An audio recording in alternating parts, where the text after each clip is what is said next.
ওরা মানুষ হিসেবে সবাই ভালো, সুন্দর মনের মানুষ। দুষ্টু একটু চম্পাই বলা যায়, ববিতা অতটা না। চম্পাই একটু দুষ্টু, তবে ওর কোয়ালিটিও আছে অনেক। "তুমি কেন বোকা?" আমি বললাম, "বোকাই ভালো, বেশি বুঝলে আবার সমস্যা আছে।" দেখেন, আমি পরিবারের সবার বড়।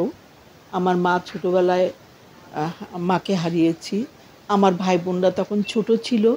আমি স্বামীহারা হয়ে স্বামীহারা হয়ে ছোট বাচ্চা, শিশু বাচ্চা এবং ভাই-বোনদেরকে আমি আমার সন্তানের মতো করেই লালন-পালন করেছি। তারা বড় হয়েছে এবং আমার ভাই একজন ইঞ্জিনিয়ার, একজন পাইলট, এবং আমার বোনদেরকে, ববিতাকে, চম্পাকে আমি নিজে আমার পরিবারে আমার বাবার মোটেও ইচ্ছা ছিল না যে ববিতা চলচ্চিত্রে আসুক। আ আ তো আ আমি কিন্তু বহু আ কষ্ট করে কষ্টসাধ্যের বিনিময়ে আমি আমার ২ বোনকে নিয়ে এসেছি এবং তাদের এই যে সাকসেস এবং তাদেরকে আমি সবসময় যে একটা আ বড় বোন হিসেবে বা পরিবারের বড় হিসেবে যে তাদেরকে যে বুদ্ধি পরামর্শ দেওয়া, যেটাকে গাইডেন্স, সেটা কিন্তু ওরা আমার কাছ থেকে নেয় এবং আমি সবসময় করি যে এইভাবে এই কাজটা করবা, এটা এইভাবে করবা,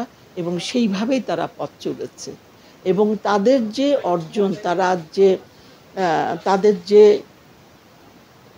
তাদের যে অর্জন, তারা যেখানে আজ পৌঁছে গেছে, এটা কিন্তু শুধু তাদের অর্জন নয়। আমি মনে করি এটা আমার অর্জন। আমি সাকসেসফুল। আমি তাদেরকে হাত ধরে নিয়ে এসেছি। তারা আমার কথা মতো বা তাদের গুণাবল দিয়ে, আমার কথায়, আমার গাইডেন্সে, তাদের প্রতিভা, তাদের গুণাগুণ দিয়ে তারা তাদের একটা জায়গায় পৌঁছে গেছে। ওরা মানুষ হিসেবে সবাই ভালো, সুন্দর মনের মানুষ। দুষ্টু একটু চম্পাই বলা যায়, ববিতা অতটা না। চম্পাই একটু দুষ্টু, তবে ওর কোয়ালিটিও আছে অনেক। সে বেশ মানুষকে খুব সহজে আপন করে নিতে পারে। খুব সহজে, যেটা হয়তো আমি বা ববিতা পারি না। একটু তো ইয়ে আমি কিন্তু সবার বোকা। আমাকে কিন্তু পরিবারের মধ্যে সবাই বলত, "তুমি এত বোকা কেন? তুমি কেন বোকা?" আমি বললাম, "বোকাই ভালো, বেশি বুঝলে আবার সমস্যা আছে।" আমি বলতাম, "বেশি বোঝার দরকার নাই।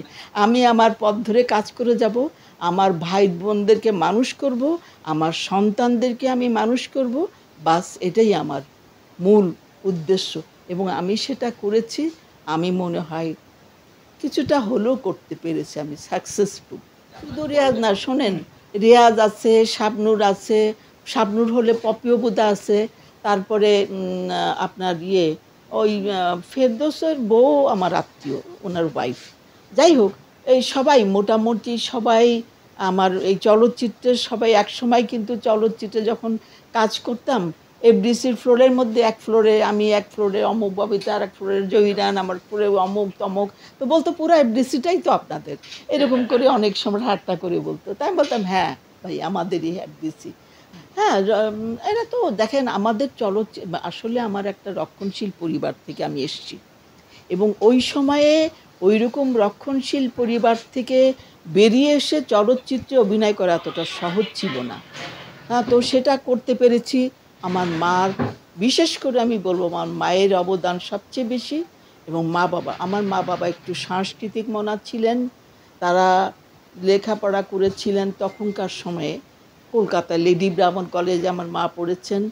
আমার বাবা ইসলামিয়া কলেজ থেকে পড়াশোনা করেছেন এবং আমার পরিবারটা খুব সুশিক্ষিত, অনেক শিক্ষিত। এটা হয়তো আপনারা জানেন না।